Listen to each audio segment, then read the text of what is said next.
Hey everyone, so in this video I'm going to be just going through a very short thing on how to draw noses and mouths. Of course there's multiple ways on how to draw a mouth, it depends on what your style is, but let's go for the male one first.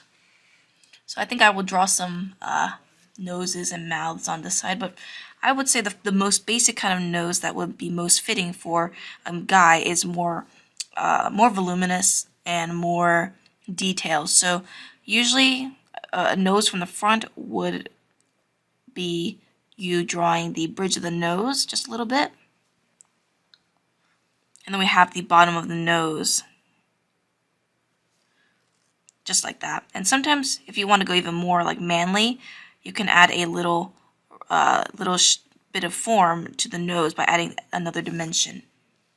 So what's a couple ways that you can draw noses simply is either by putting in two dots, and that goes the same for girls, with a little bit of a bridge of the nose like that.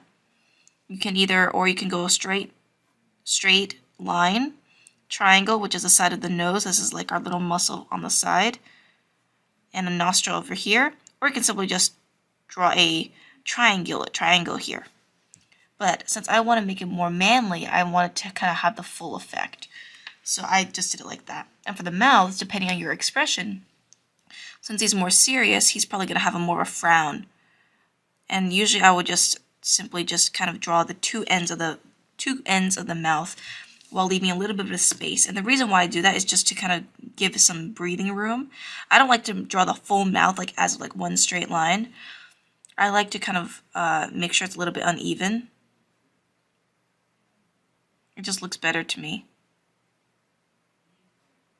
If you want to add the bottom lip, you can do that as well, but I don't like doing that very often.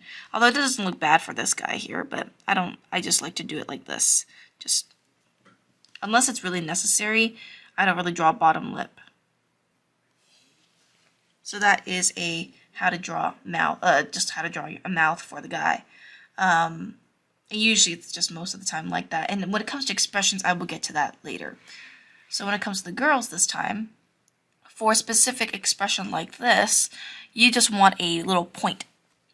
Or you could just have two little nostrils up here, but I just like drawing a little point and then adding a little bit of a round edge here. And that's because I want to keep a lot of focus on the eyes and not too much on the nose. So I don't put a lot of attention to the nose at all. And for the girl, on the nose line, on the mouth line, I just like to have a little bit of a grin. And the same thing with the guy. I like to draw the two ends of the mouth, but not much on the middle. So you see how that looks a little bit weird? Watch when I erase the middle part here. It looks more like inviting to look at. And the reason why is because if you draw one line, it's too powerful. You want to spread the you just want to spread out the little details so it doesn't look too out there. It's a statement that you're making if you draw a full line, and that calls for look at me. If you draw just partial lines, it brings the attention back to the ones with more detail. So that's why I like to draw with more little 2 points like that. Now there's multiple ways, of course, how to draw a nose and a mouth for the girls. So one way, I'll just do it here. It's just a dot, as I mentioned earlier, with a little triangle at the end. Another way is this way, where you draw two little dimples. And the reason why I don't draw the bridge of the nose as much is because, once again, it's a very strong statement. It makes more sense for the guy because he's supposed to have more gritty features, but for the girl, you want to make sure that the eyes and the roundness of her face is what catches the eye the most. So if you draw the bridge of the nose very, very abruptly, it starts catching attention too much. That's why a lot of people like blasting or kind of softening features in portraits for girls, because it takes out all the shadows and leaves just more of the essentials, the one that's the prettiest to look at. So areas like the eyes, a little bit of the nose and the mouth. You can see that a lot in portraits, especially for women. I've seen this a lot, by the way. They don't put a lot of harsh lighting on women very much. They most of the time put very soft lighting or butterfly lighting, which is basically a kind of frontal lighting. that just has a little bit of shadow under the nose, but not too much shadow on the bridge because that's too harsh.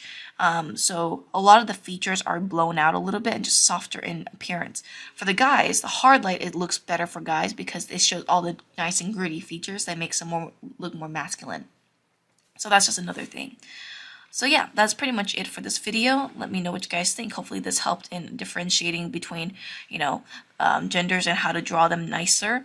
And just, just by proof, just look at the difference between the two and just see, this definitely looks more masculine because there's more features and more grit. This one is softer in appearance and just cuter in general, so that's why it's more feminine looking. So hopefully that this helps you guys. I definitely can have a lot of fun doing these. So because we're done with our noses and mouths, let's go ahead and just draw in some hair. So I'm going to go through hair more in depth later, but for now I'm just going to put in some placement hair for now. Let me zoom out.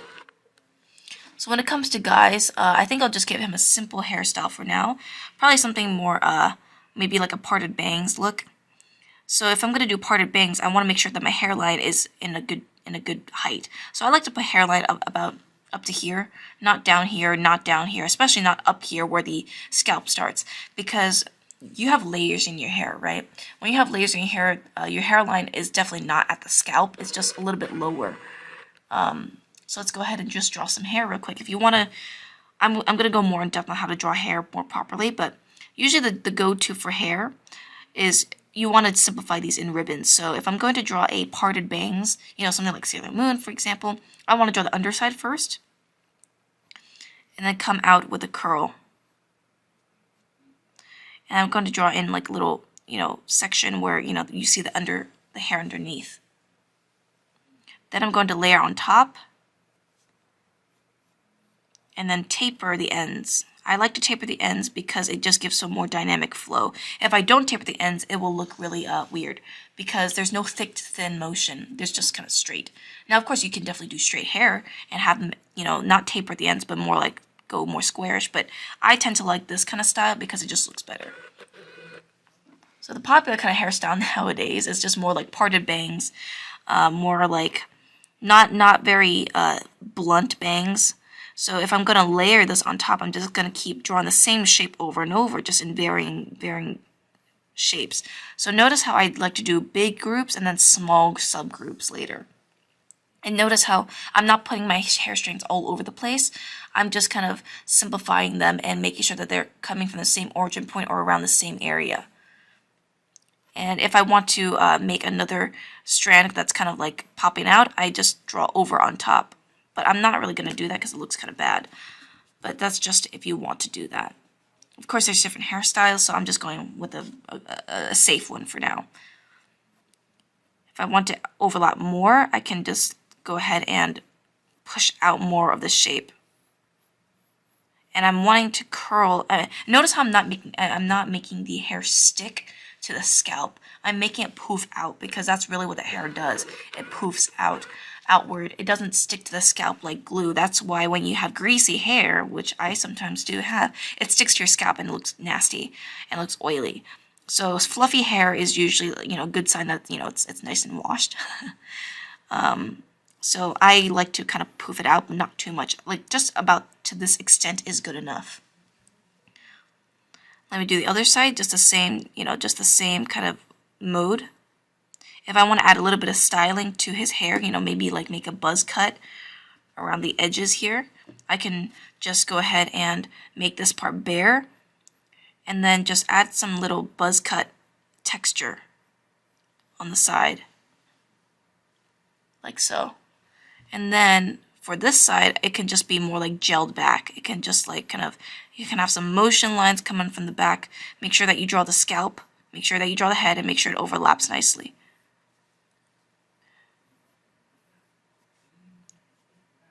You can even draw some, sides of the hair like so. And then I like to add, hair at the back as well, just because he doesn't look naked. And some strands at the back as well, so it doesn't look too matted down. And I like to kind of also show the hairline, the dividing line, because you can definitely see that when you're looking at someone from the front, especially if their bangs are parted like so. you can also add a little bit of stray hair here. You can add some piercings if you want, if you're into that. So adding some strands here and there can give it some nice flow. And I like to add these little lines here just to show the perspective and the direction that they're going in. So that is how you draw male hair, just a very, very simple style. And now let's go for the girl. So for the girl, usually the common, let's draw some short hair just to make it easy for us. For girls, I like to draw parted bangs or just bangs in general just because it looks nice. You can definitely go for more parted bang, what I mean by parted bang is more like, some front bangs, but they're kind of slid to the side, which we can do right now. So once again, our hairline starts a little bit low up here. And the direction also matters. So if you're going to do more side bangs, you want to make sure that they're going mostly in the same direction. So notice how I'm making some big strands and some little strands that go along to the sides. And I'm making sure that they all start from the same origin point and even overlap. So overlapping is really important, which I will explain when I get to that point. But I like overlapping because it gives some more depth. So make sure that when you're drawing hair that you overlap. Don't just draw on the same plane. Make sure you go up and over. And even across the strands here. If you're going to draw some more strands leaning to the other side, go ahead and do that as well. So once again, they're just kind of leaning to the side here. And these are just the front bangs. And notice how I am drawing over the scalp. I'm not making it stick to the scalp. This is just a guideline so I know how far to push it out. I think at this point for the bangs, this length is good.